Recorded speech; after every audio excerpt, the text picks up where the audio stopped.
Ils sont de plus en plus sur les routes, mais aussi aux urgences malheureusement.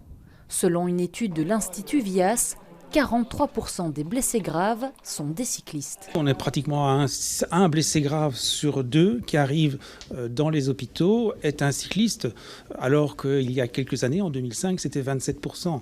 Et donc ça, c'est dû évidemment à l'incroyable explosion du nombre de cyclistes, puisqu'on le sait, il y a beaucoup plus de cyclistes aujourd'hui qu'avant. Pour les cyclistes, lors d'un accident grave, les parties du corps les plus touchées sont la cuisse, la hanche, mais aussi les blessures à la tête. On voit plutôt aussi des fractures de la hanche, des fractures du bassin, en combinaison avec du traumatisme crânien. Le traumatisme crânien, il est toujours là, mais avec une partie secondaire, on voit quand même des fractures aux membres inférieurs plus importants, qui sont en combinaison du traumatisme crânien, augmentent le risque mortel pour le patient. Pendant 2 ans, Vias a étudié les données des hôpitaux belges de 2005 à 2019 et le constat est alarmant.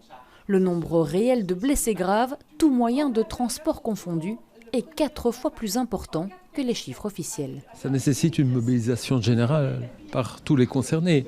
Les pouvoirs publics locaux, les régions qui, comme à Bruxelles, essaient ici de ralentir la vitesse des véhicules automobiles. Ça nécessite des réformes au niveau du code de la route, de la poursuite aussi des personnes qui ont un comportement problématique, donc mobilisation des services de police. En 2019, près de 300 blessés graves ont été enregistrés dans les hôpitaux bruxellois. En moyenne, 80% gardent des séquelles de l'accident.